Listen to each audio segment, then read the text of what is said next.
Alors dans cette vidéo, je vais te montrer une technique qui va te permettre de trouver toutes les solutions à une équation du premier degré à une inconnue. Alors je vais te le montrer sur cet exemple-là. Donc tu as bien une équation du premier degré à une inconnue et on va la résoudre. Alors résoudre une équation, tu sais que ça signifie chercher là où les valeurs qu'on peut donner à l'inconnu et qui vont faire que le membre de gauche va donner un résultat qui sera égal à celui donné par le membre de droite. Donc nous, ce qu'on voudrait obtenir, si tu veux, c'est ça. C'est une mini-équation très simple, de la forme bien A égale la réponse. Voilà, A égale 10, A égale 12, enfin je sais pas trop. Donc une équation très simple. Bon, pour le moment, notre équation, elle n'est pas aussi simple que ce qu'on voudrait ici. Donc nous, ce qu'on va faire, eh bien, simplement, c'est la transformer, cette équation, la simplifier, de façon à ce qu'il ne reste plus que ça, A égale la réponse. Et on va y aller étape par étape. Alors moi, je te propose de d'abord regarder le membre de gauche. Ce membre de gauche ici, je voudrais qu'il ressemble à ça, c'est-à-dire, je voudrais qu'il n'y ait que l'inconnu.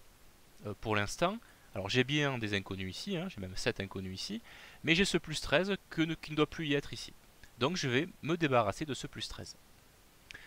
Quelle est l'opération mathématique qui te débarrasse de plus 13?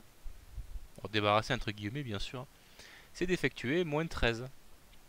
De cette façon, plus 13 moins 13, ça fera 0, et c'est un peu comme si on l'avait éliminé ce plus 13.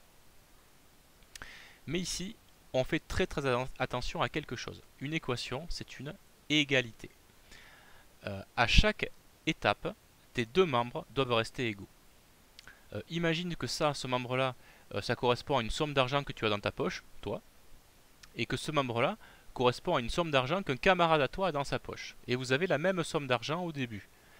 Si toi, tu enlèves 13 € de ta poche, ben vous n'avez plus la même somme d'argent.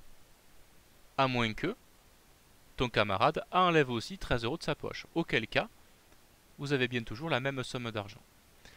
Et bien ça, il faut que tu le gardes à l'esprit. C'est très important. Dans une équation, à chaque instant, le membre de gauche doit bien rester égal au membre de droite. Donc si tu effectues une opération dans un membre, tu dois effectuer la même aussi dans l'autre membre de façon à conserver l'égalité. Donc calculons maintenant, et bien ici, plus 13 moins 13 ça fait 0, il reste que 7A, c'est bien ce qu'on voulait. Membre de droite, je peux calculer moins 12 moins 13, ça fait moins 25. Ça veut dire moins 12 plus moins 13, hein, je te rappelle. Bon, le membre de gauche commence à ressembler à ce qu'on veut. Maintenant, on va s'intéresser au membre de droite. Alors dans ce membre-là, on voudrait uniquement avoir notre valeur solution en nombre, le bon nombre. Pour l'instant, c'est pas trop le cas parce qu'on a des inconnus ici, tu vois. Mais on les veut plus les inconnus, regarde, on veut juste la valeur solution. Donc il faut se débarrasser de ces moins 3a ici. Comment se débarrasser de moins 3a? Eh bien en effectuant plus 3a.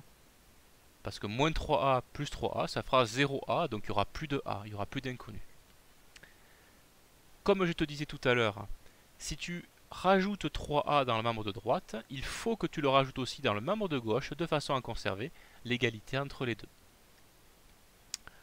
Du coup ici on arrive à 10a et dans le membre de droite il ne restera que moins 25. Bon là on se rapproche vraiment beaucoup de ce qu'on veut. Nous ce qu'on voudrait c'est avoir la valeur de 1a et pas la valeur de 10a. Eh bien on va finir par diviser bien sûr, puisque ici tu as quoi? 10 multiplié par un nombre égale moins 25. Eh bien ce nombre là tu vas le trouver en faisant le quotient de moins 25 par 10. Moins 25 divisé par 10. Et tu vas obtenir le nombre moins 2,5 qui va donc être la solution à notre équation. Alors tu peux très facilement vérifier que ta solution est correcte. Il suffit de remplacer A par la valeur que tu as trouvée et normalement tu auras une égalité entre les deux membres. Donc membre de gauche, tu remplaces A par moins 2,5 et tu obtiens moins 4,5. Dans le membre de droite, tu remplaces A par moins 2,5 et tu obtiens moins 4,5. Tu constates que c'est le même résultat, donc tu as bien trouvé la solution de l'équation. Voilà une technique qui te permettra de résoudre toutes les équations du premier degré à une inconnue.